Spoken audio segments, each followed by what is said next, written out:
Hi friends. Okay, so I do want to show you some cool stuff that has just happened in Vectorworks 2022. Let me make sure this is all inside the window for you.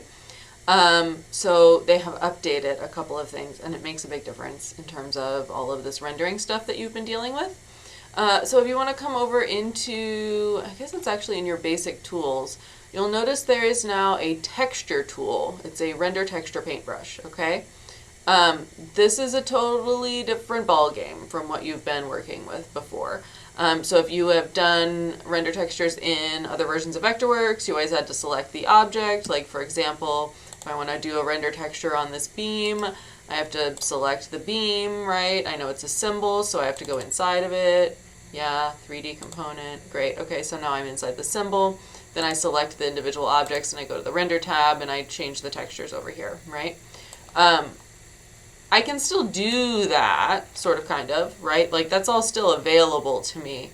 But the thing that the render texture paintbrush thing does that's different is it allows me to assign those textures more like I'm working in a regular 3D modeling software.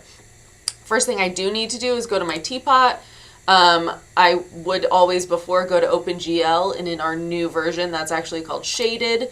So I switch into shaded mode so I can actually see these textures. Everything else is grayed out because I'm inside this symbol editing it. But now if I go grab my texture tool, right, I have all these little options, right? I can pick up a texture off of an existing thing, replace a texture across the whole object, so it's kind of a magic wand tool. It's going to default to this mode, right, which has a little orange box around the whole object. So that's going to apply the texture to the whole object.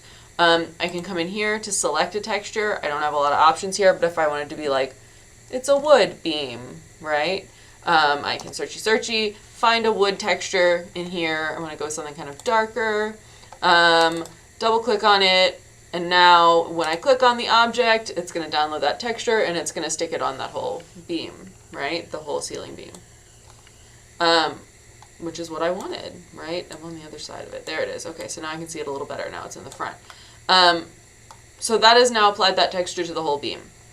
The thing that is new, that didn't exist before, is if I come back in here once again, I can also apply something to a specific face. So rather than the whole object, I can now assign that texture to one specific place. So let's come back in here again, and I don't know if there's a good paint option or if I need to create those textures. Oh yeah, there's like some, I want like a red paint. That's not going to happen for me. I would make a red paint texture, theoretically, right? In this case, let's take just this almond paint for no reason, right? Now I can select any individual face, right? And paint it separate from everybody else, right? So anything I can highlight red, I can paint, and I don't have to do the whole object. And I also don't have to like go figure out what the heck side it is, right? So now you can see face overrides overall. I can replace those things individually and completely, right? So that's really cool. Let's say I actually wanted red paint though instead of almond paint, because that wasn't really what I was going for ultimately. I can come in here and create a new texture.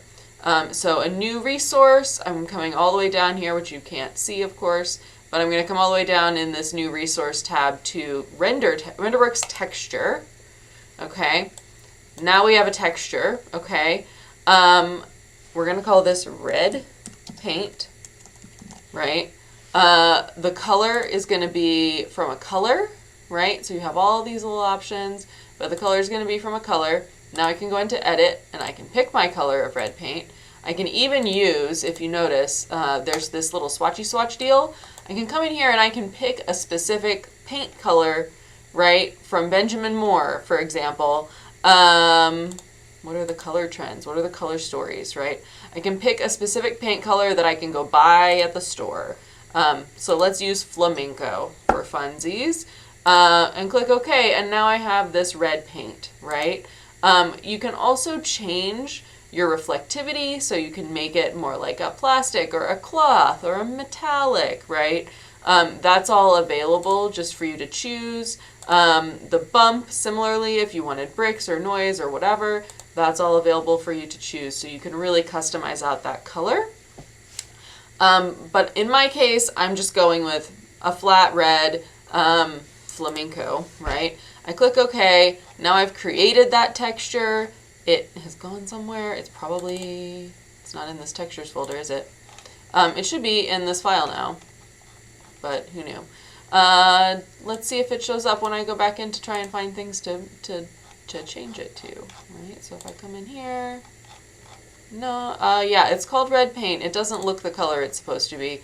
It has a weird gradient on it, but we're going to just double click on it and see if, yeah, so now it's painting those things flamenco instead. I don't know why it won't show me that as an actual color. Problems for another day. So in any case, that allows me now to have any color I want as a paint texture, and assign it to any edge or face.